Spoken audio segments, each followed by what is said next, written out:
they always say it's what you do with your pro card at the end of the day, is what makes it.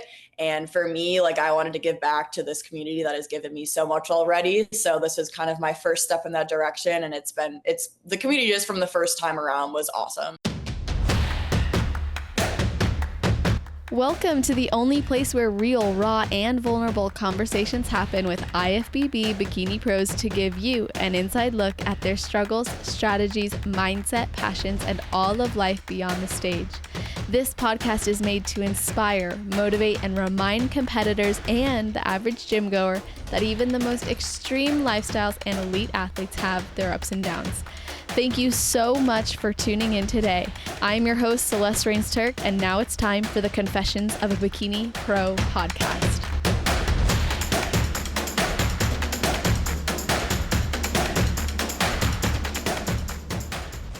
Today's guest is a brand new IFBB Bikini Pro, of course, who has been competing for just over 2 years. And she started her bodybuilding journey in 2023, actually entering wellness for her very first show, where she won both novice and open. And later that year, she decided to switch to bikini and placed fourth in her class at her second show before stepping on the big stage at NPC Nationals, where she got last callouts, actually, which we're going to talk about how she went from that to earning her pro card because she did not give up. Instead, she committed to a long off season to grow and refine her physique. And in July of 2025, she came back better than ever, winning the overall at the Twin Cities Open. And then 2 weeks later, winning her class at USA's, officially earning her IFBB Pro card. Outside of bodybuilding, she works full-time in software sales, balancing a demanding career with her passion for the stage, and now recently launching her online coaching business to help others. So welcome to the show, Sophie Edwards. How are you doing? Thank you. I'm great. Thanks for having me on. Super excited to be here today.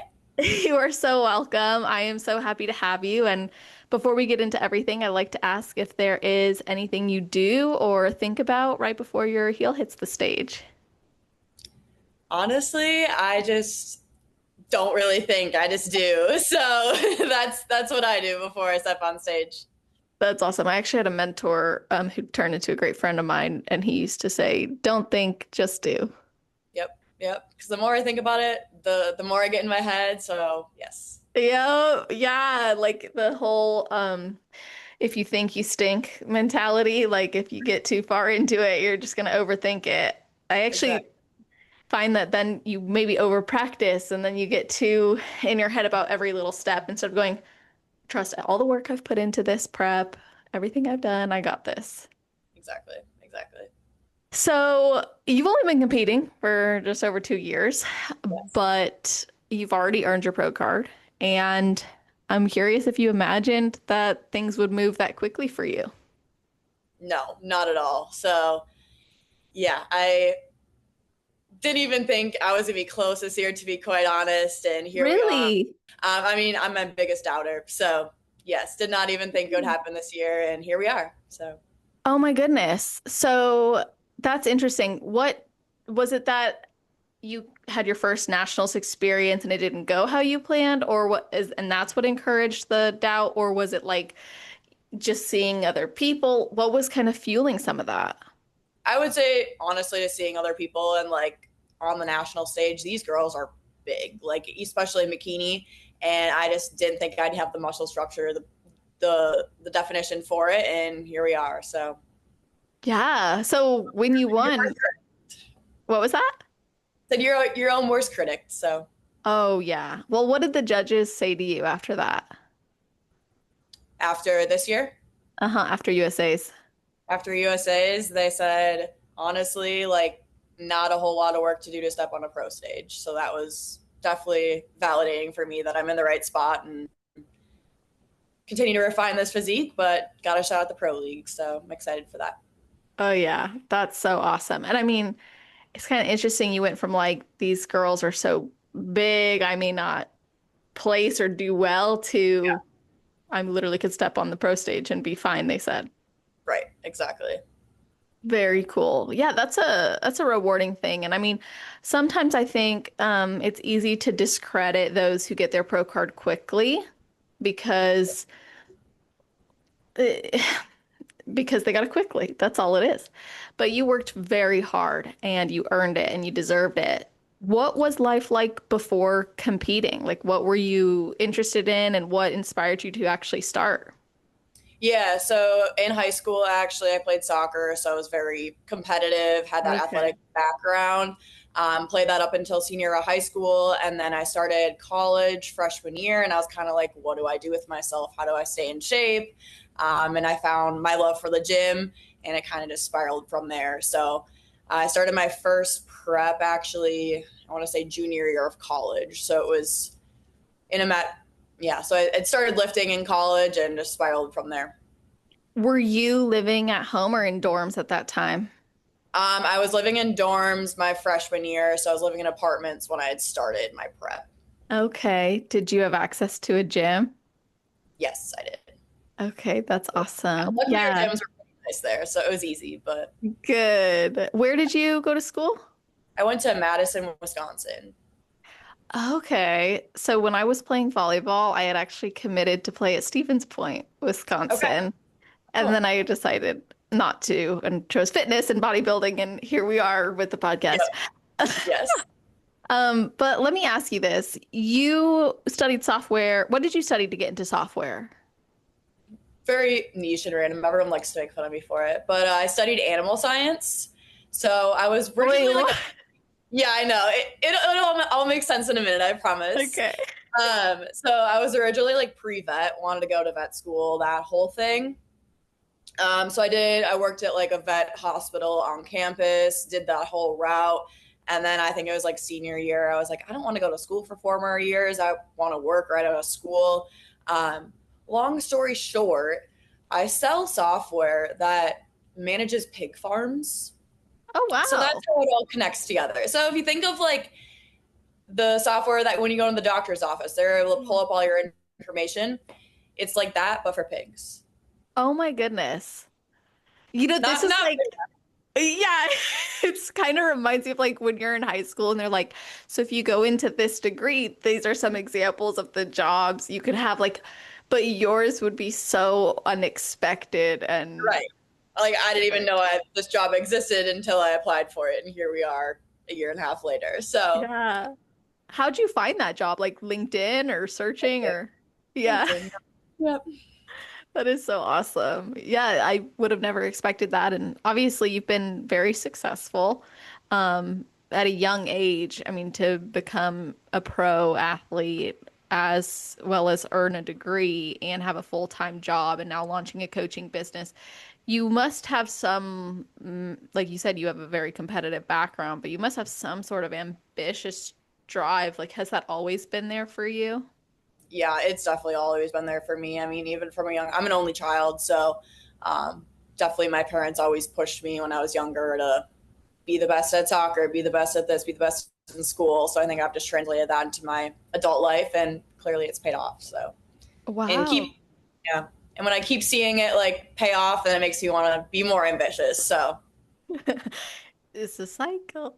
yeah, It's yep, it's very fun and exciting and what a cool thing to be able to witness your success and you get to see all of the efforts you've put in pay off. But something that I was like really curious about was starting in wellness. So what made you, I know you wanted to get into the gym because it kind of just kept you active and you fell in love with it and then it inspired you from there to get into competing.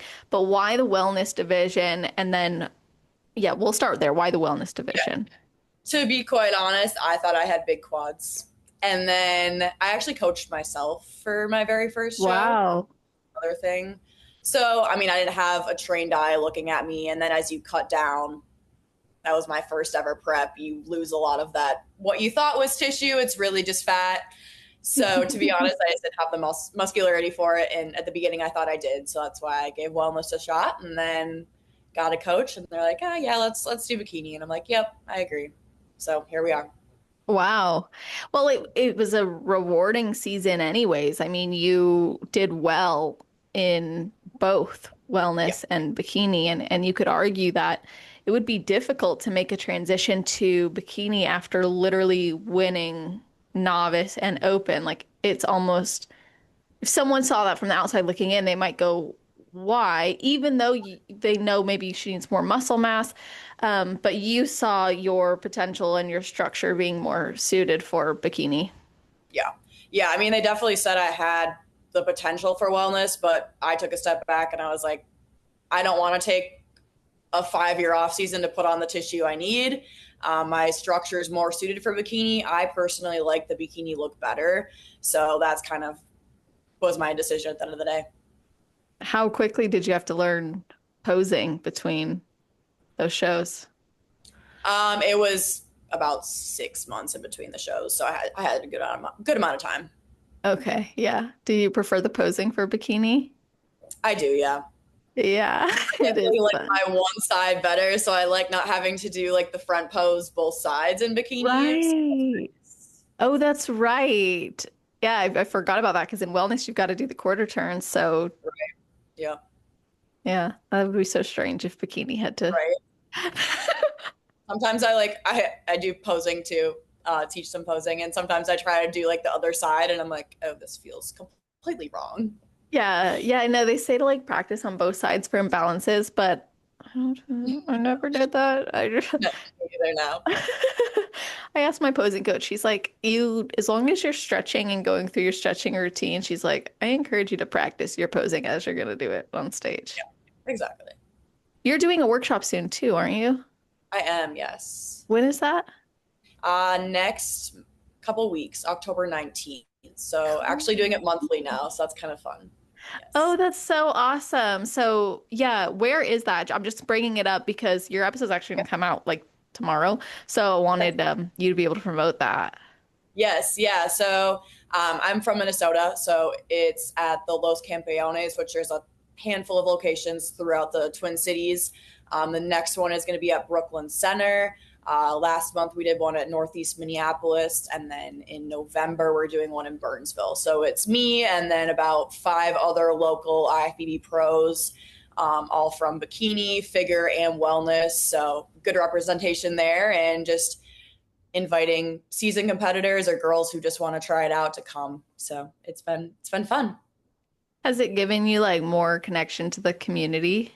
100%. And that's something I didn't have in most of my preps, I would say. So that was something, they always say it's what you do with your pro card at the end of the day, is what makes it. And for me, like I wanted to give back to this community that has given me so much already. So this is kind of my first step in that direction. And it's the community just from the first time around was awesome. So I loved it. Aw. It's probably really cool too when you see people come more than once to these clinics and see their growth and progress. Exactly. And that's what we're so excited about because the first one was last month. And I know a couple that are competing in the next couple months. It'll be really cool to see their journeys. Oh, that's so awesome. And like you're also working with the same pros over and over again. So y'all are getting to network and collab and Yeah, one of us learn. we're already like, oh, we should compete at the same show next year just because that'll help with travel and everything. So yeah, it's definitely That'd be been nice to have awesome. that community as well. Yeah, I think doesn't Emmy Schwartz do those with you? Yeah, Yes. she's so sweet. She actually, I have a card from her on my desk. Like she was just so sweet. Like I couldn't believe it. So I love that y'all Yeah, are doing she that together. actually won the overall at USA's.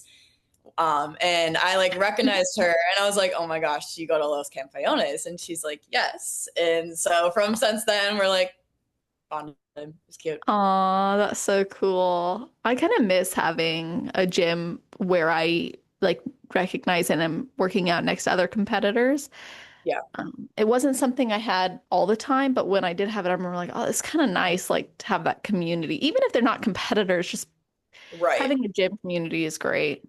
Yeah. I love it. Like, it's definitely been better in the recent months. Like, before I was kind of quiet in the gym and now I've been coming out of my shell. And like, last night I was at the gym from 6 p.m. until 9 o'clock. I only lifted for 45 of those minutes, but here Oh, we that's so cool. Yeah, I love that. Did you feel like after you earned your pro card, you, I don't know, like what was it something that changed about that changed how you interacted with others, or Was it just how other people interacted with you? Um, I don't know. Yeah. Just yeah, I don't know. Yeah. It's interesting how sometimes that can change. Sometimes Right? it's time, sometimes Yeah. it's confidence, other times it's literally not explainable. Yeah.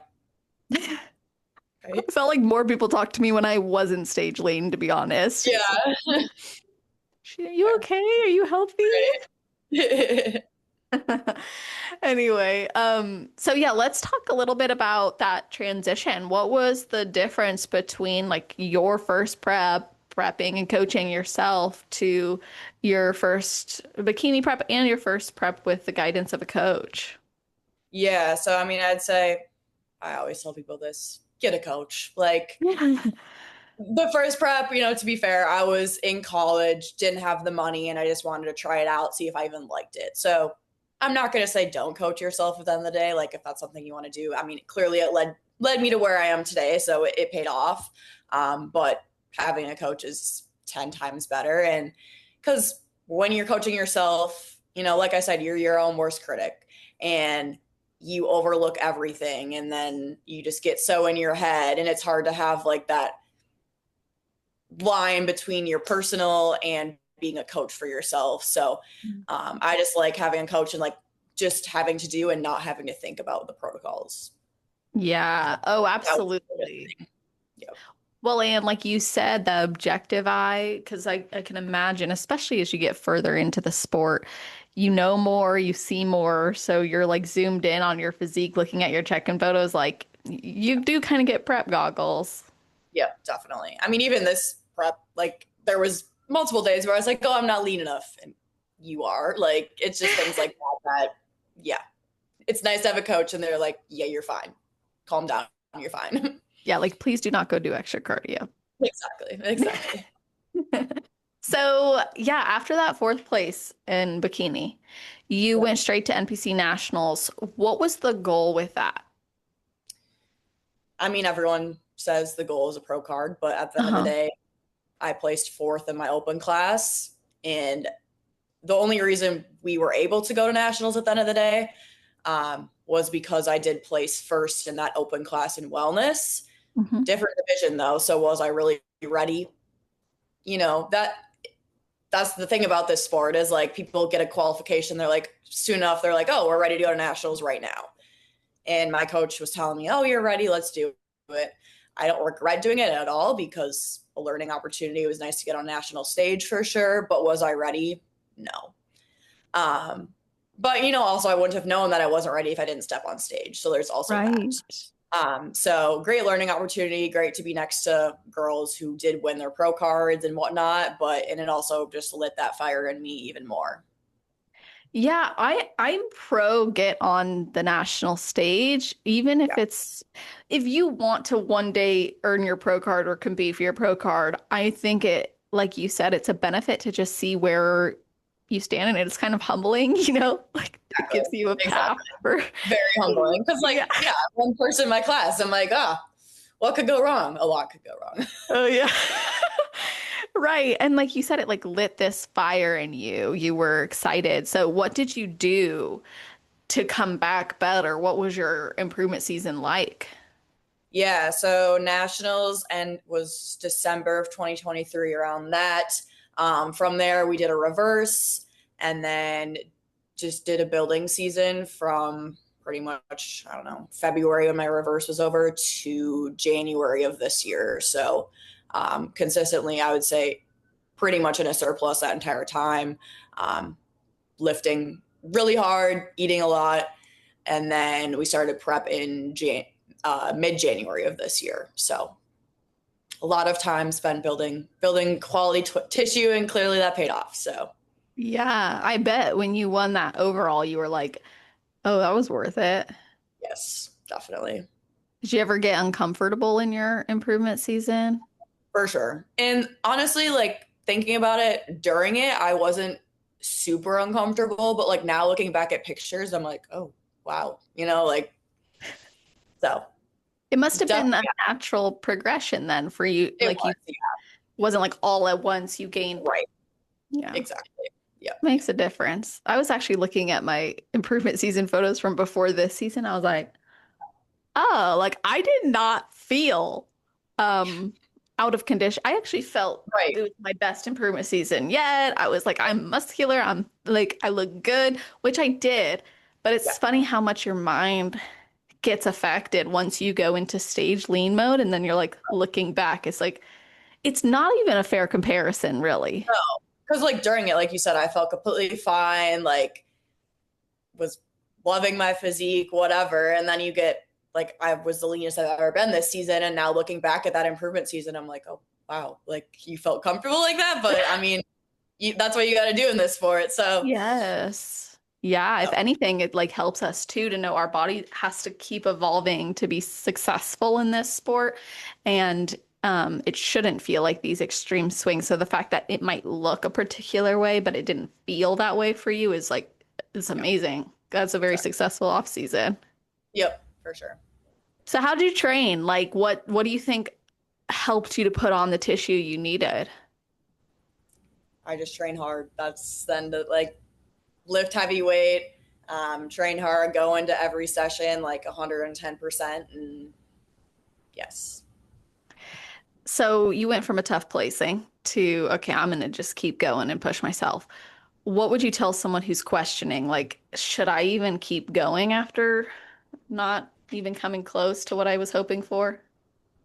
yeah. I mean, if you want it that bad, like you will find a way to get it. And that's the beauty of this sport is like it's all in your control and it'll take time, but if you have all the time in the world and you will get there if you keep putting in the work. Yeah, love that. Especially when the more time you put into it, the more lessons you learn about life, about yourself, about this journey. What were some of those lessons you maybe carried from your first show all the way to, oh my gosh, I am an IFBB pro? Yeah, just going back to like if you want it bad enough, you can make it happen. And I've applied that to multiple aspects of my life too, not just bodybuilding. Um, so, just taking a chance on things that you think may not work out, but if they do, that's awesome. If they don't, like there's no skin off your back at the end of the day. So Very cool. Are you a competitor looking to make mental gains and further your personal development? Are you struggling with the post-show blues or feeling the pressure of prep? Maybe you're lost somewhere in the middle and not sure what's next. If you really want to make peace with food, your body, and your goals, then I highly recommend you check out my competitor card deck, which can be found at www.celestial.fit/cards. This is a free resource for competitors, and the deck includes 3 different series. One is affirmations and I am statements. Another is the thought-provoking question prompts that you could journal on or just think about. And the last deck includes action steps with specific mentorship that is going to support you in those areas of which I just mentioned. So whether you're looking to feel better in your own skin, develop a healthier relationship with food, feel more motivated, connect deeply with yourself, or really get into your mindset to bring you closer to your goals, then these cards are for you, and I would love to see you utilizing them. Again, you can visit www.celestial.fit/cards to download yours right away. You mentioned you were an only child, and I wanted to ask you, like, did you get this mentality from your parents, or how did you develop this? I would say definitely from my parents too, specifically my dad. He's very much like put your head down and work type vibe. So I'd say that's from him for sure. I hope you don't mind me asking this question. If it's too much, just say pass.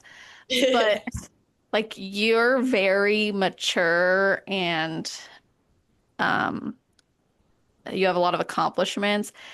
I remember you're 23, right? Yes. I remember being 23 and I saw a lot of my male peers as not great candidates. Now granted, I was in a long-term relationship at the time, but he was older. But anyways, I remember thinking like, gosh, I wouldn't want to be out there. Has that been a challenge for you? Yeah. Yeah. Very much so. Um, yeah, I actually went through a breakup mid prep. So, and a That's lot of it right. had to do with that he was younger than me. Mhm. And yeah, I would say I am more mature for my age, and especially like being in this position that I'm at. And yeah, it's rough out here now, but I'm not going to settle for anything less than I deserve, and I know that. And my standards are high, but at the end of the day, that's what you need. So You have high it is standards for it is hard yourself, as a so 23-year-old, though.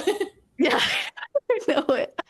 Oh man, that's why I wanted out as fast as possible and got married so quick. Right. Actually, going through a breakup during a prep, I'll kind of fast forward to that and ask you about it because that's tough. I mean, I've been there, and it can be emotionally demanding and draining. It can kind of hit you in waves, even if you know it's the right decision.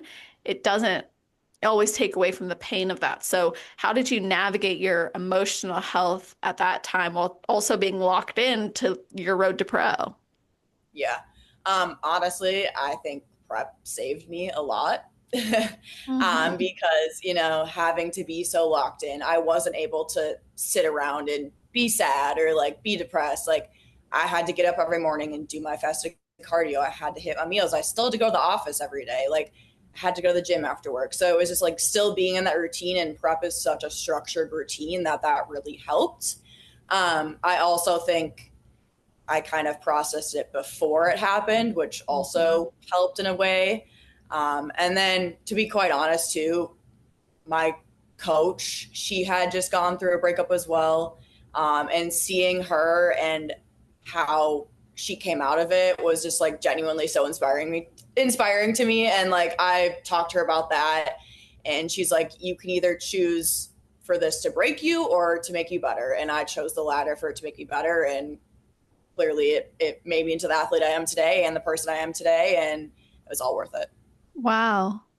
I really like how you said that because it really is a choice at the end of the day. Like you have to decide each day, like, okay, am I going to face this hardship with the intention of becoming a stronger, better version of myself, or am I just going to let it kind of weaken me? I mean, to be real honest. Yeah, exactly. So Any other hardships through that? I mean, you did change coaches. I imagine that was yes, so similar that to a was breakup. not. Yeah. So switched coaches about halfway through prep. That was also a very tough decision. As you can imagine, I mean, switching coaches at any time is a hard decision. Yeah. And then halfway through this prep as well, because that's a gamble for not only me, but a coach who to take me on mid prep doesn't know my body, doesn't know my history. And to turn that physique into pro physique is a big job. But I could not have made a better decision. And to be quite honest, I think I was kind of holding myself back with the prior coach. A couple things happened, and I realized, okay, like maybe this isn't the best situation for me. And at the end of the day, like you have to choose yourself. I'm very much a people pleaser, so the coach breakup is hard. So hard. But at the end of the day, I had to choose myself and choose what was best for me. And this new coach clearly was the right choice. So How did you break up with your previous coach? text message back and forth, and then had a phone call as well, and kind of just explained, because we had a very good relationship, and um, left it on good terms. And yeah.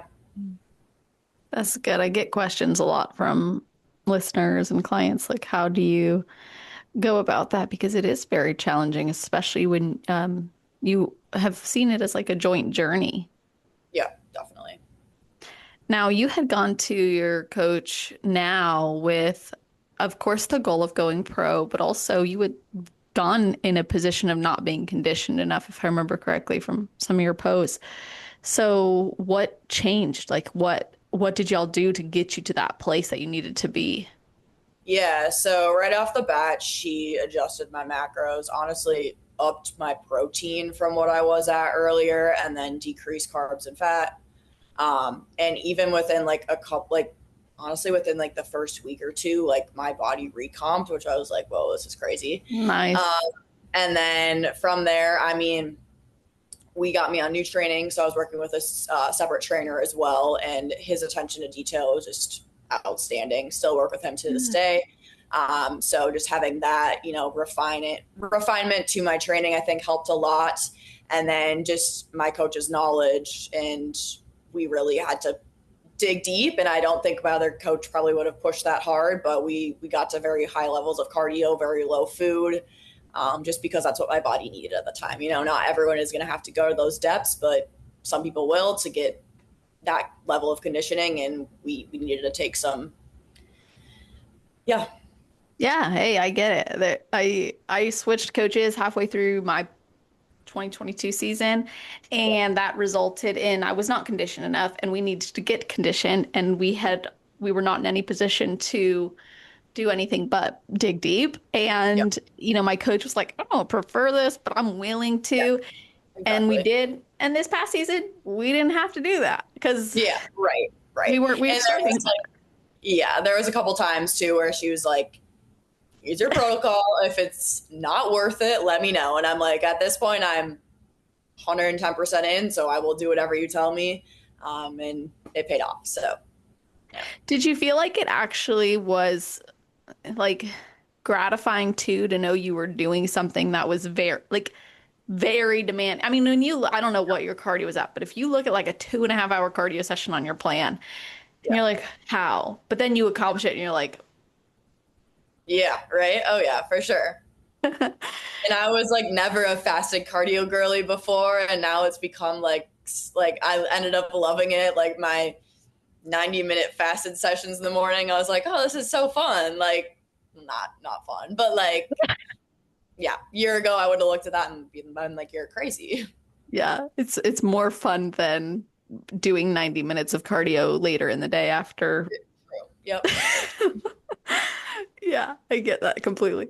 So, when you had that moment of going pro, what was it like compared to maybe the overall win? Like, how did, from a reward or excitement standpoint, what was that like? I'd say it was more surreal. Like it just serious. Like it did not feel real. I mean, the overall didn't either because that was my first overall ever. But yeah, winning the pro card like didn't even feel real. Like I didn't have words for it, and yeah, and it was Why? also just yeah. Go ahead. Oh no, you go. I was just gonna say it was so much more like rewarding too to have both my coaches were there, my parents were there as well. So just having that support there was awesome. Had they been to other shows? They have, yeah. My parents have been to every single one of my shows, believe it or not. So, Aw, that's yes. so cool. I love that. And are they hoping to be at your pro debut? Oh, I'm sure they will. Yeah. That would be so cool. Do you have one in mind, by the way? Not yet, no. So we just kind of started talking about that, but maybe spring, summer next year. So we'll see. Cool. What inspired the time away before that? Honestly, I was in a very long prep. So That's right. this prep was 26 weeks, which is the longest I've ever done. My body was just done. Hmm. And I'd like to, you know, stepping on that national stage again after a year and a half off. Like I saw how rewarding it was. I stepped on that stage and I was, as my trainer said, like undeniable. And I want to come back that way when I first step on a pro stage. Yes, I could go get feedback right now for sure, but I've decided to take the long route and come back undeniable. And again, I am young in this sport, so I'm like, why not take another year? So. Oh yeah, absolutely. And what's your take on like where the sport is going with the introduction of Fit Model now? How do you see that affecting bikini, or how are you viewing bikini even? Yeah, I mean, I think bikini continues to get more competitive for sure, and with the introduction of Fit Model, even more so. I think Fit Model is a great addition. I mean, it is a great introduction to the sport, draws more people to the sport, is much more sustainable year round. So I think that's a great option for those who just kind of want to try it out or want to take it, and go pro with it too. So that's kind of how I view it, and I just see bikini getting bigger and bigger, honestly. So Yeah. Do you want it to get bigger? I honestly like where it's at right now. Me too. Will I don't doubt that it will keep getting bigger though. So I Hmm. guess we'll see. Yeah, I'm really curious to see how the Olympia will go because I feel like this being the last Olympia without fit models, so the last Olympia where bikini is the technically smallest of the female Yeah, divisions, will yeah, make it really, I think, telling based on who wins this as to what criteria and standard they're holding for bikini into 2026. yeah, definitely. It'll be interesting. Yeah. So what are you hoping to achieve from your pro career, or maybe what are you hoping for other people to even learn or garner from watching your pro career? Yeah, I mean, obviously, like everyone's dream, it's kind of a dream to go to the Olympia at some point, but got a couple of years to get there. But honestly, I just want to keep improving like year over year, and really make this a lifestyle. I mean, I already have, but for people just to learn too that, you can start from nowhere and end up somewhere. And that's kind of what I want people to see. And honestly, like I said this, I think it was a TikTok I made, but like after winning my pro card, like, yes, there was so many people, that congratulated me, whatnot, but like hearing people like DM me, like message me or whatever, that like I inspire them, that's still like so surreal to me. And like at the end of the day, like that's why I do this, because like hearing those messages, even if it's like one, like that to me like makes this all worth it. And it's so cool to me. So Oh yeah, it's one of the best feelings ever to know that your life is bigger than you. yeah, definitely. 100%. So, how did because you talked about your parents were at every show and you had really great support from your coaches too. Yeah. When you were in the tougher moments, how did your support system like carry you or help you through that? Yeah. Um, Literally this prep, I've had the best support system I've ever have.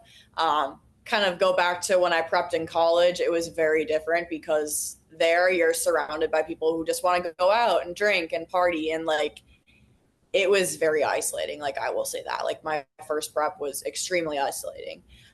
This prep was 10 times better because like I have such a smaller circle than I did back then, but it's like people that I really value and like contribute to my life in ways that like I can't even explain. So that just literally like it'd be, 8 o'clock at night and I'd be hungry and tired and sad, and I'd call my mom up and she'd just talk to me on the phone for an hour. And like same with Oh, my best friend. Like she's gone through a prep as well. So, I'd text her and I'd be like, hungry today, I don't know if I can do this. She's like, you can, like, you're fine. You'll get through this. Like, just imagine yourself stepping on stage. And so they've definitely gotten me through a lot of hard moments and wouldn't have been here without them. I really love that you shared that because I think sometimes people look at athletes who have success in turning pro and they don't think that they ever struggled with hunger or struggled with being tired or struggled with isolation. But clearly, like, this is something you did have to face. For sure. Yep, for sure. Yeah, And no especially one. this year too, like I live alone. And after I went through that breakup, like there'd be multiple nights, towards the end of my prep that like I'd just be so tired, so hungry, like alone, and like have to pick up the phone and call one of them. And luckily I have people in my life that pick up the phone at any time, and they're able to get me through those tough spots. So That's super awesome. Yeah, it makes the wins sweeter too, because you know that you've got this team with you, not just yourself. yeah, exactly. For sure. So, with the obvious changes that you made to your physique, you were told you could make your pro debut. That's very gratifying. And now you're taking the time to become undeniable. So, what does that, in your mind, what does that look like? And what are you guys doing to achieve that? Yeah. So right now we did a reverse. Now we're in kind of a little bit of a cleanup phase. And then after we're in a good spot, we're gonna, push food again and kick off a really good growth season. And then from there, kind of do a health phase and then looking into prep again. So Awesome. yeah. That'll be really great. Yeah. Do you work in an office some days too, right? I do, yes. So I work in an office 3 days a week, and then I work remote 1 to 2 days a week, or 2 days a week. Yeah. That's awesome. Okay, now do your like coworkers know what you do? Yes, they do. Do they understand it? Like what's their they understand parts of it, not a lot of parts of it too, but they've been also very supportive as well. And um, yeah, so like next week we have a happy hour, and they're like, "Oh, are you gonna drink?" And I'm like, "No." And they're like, "Well, you're not in prep for a show," and I'm like, "Yeah, still no." Yeah. So they just don't get it. But I mean, they've done a great job at trying to understand and asking questions and being supportive as well as they can. So For sure. Do you like ever they'll bring their lunches in and it's like a salad, and they're like, "Oh, I'm eating like Sophie today," and I'm like, "Good job." Oh, that's so cool. I love that. You're inspiring them. Yes. Do you ever participate in like happy hours or meals out? Oh yeah, for sure. Yeah, Yes. just selectively. Yep. That's understandable. So, yeah, I guess, what I wanted to know next was what inspires you to actually start offering online coaching for other people? And is this something you hope to eventually make a full-time focus? Yeah. So I'd say what inspired me is just where I'm at today and how much fitness and bodybuilding has changed my life for the better. So I want to be able to help other people do that. That's ultimately my goal. Would it be cool to have it as a full time job? For sure. But honestly, I kind of want to keep my full time job and then do this on the side, because for me, like, this is my passion. Um, Coaching is my passion project, more or less. Bodybuilding is my passion. So like I want to keep work and passion separate, because sometimes I fear that if something becomes my work, I'm not going to love it as much as I do right now. And I want to keep that love for it so that it's continued.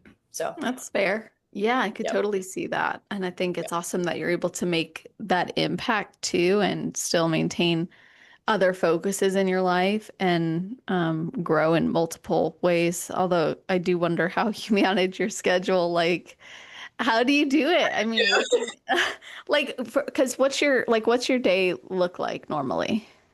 Yeah. So, I mean, it really depends on the week, because so I'm an account manager, so I also travel a lot, Oh, okay. which that was also another thing on prep that I was not prepared for, but I made it work. That was definitely tough as well. So some weeks I'm traveling, some weeks I'm in the office, so it really just depends. But typically I'm in the office 8 to 5, and then I get to the gym at 6. I don't get home until 8:39 at night. Add fasted cardio on top of that. My days are long, but Hmm. it's something that I want bad enough, so I make it happen. Well, and you're choosing what to fill your days with. And people who don't choose what to fill their days with end up having their days filled by other things and other demands that maybe they wouldn't choose had they put more efforts or energy into something they really were passionate about. Right, for Because you'll sure. always have a schedule, you'll always have routine in life. It's a matter of do you want to choose it or do you want someone else to choose it for you? Exactly, exactly. So Yep. I think it's awesome. You're putting your time into something you truly love and you're excited about. So I gotta ask, I ask everybody this. What would be your best advice for someone who has never competed before but wants to, as well as your best advice for somebody who's on their road to pro? I'd say my advice would be the same for both of them. Um, Take the off season, take the time to grow. Like, it's so worth it. And like I said, like, you're able to step on stage, come back undeniable. Like, that's just the most rewarding feeling, that every single day you put in that off season ended up being worthwhile. So take the time, because time is everything in this sport, to be quite honest. Like, the stage is always going to be there. That's the other thing I always tell people, like, don't rush it. Don't rush it. There's no reason to rush it. So Such good advice. Yeah, I wish I heard that a long time ago, honestly, to take the time off. So I love that you share that, especially because it is true no matter if you've done it before or you haven't. So how can people connect with you, follow your journey, and even work with you?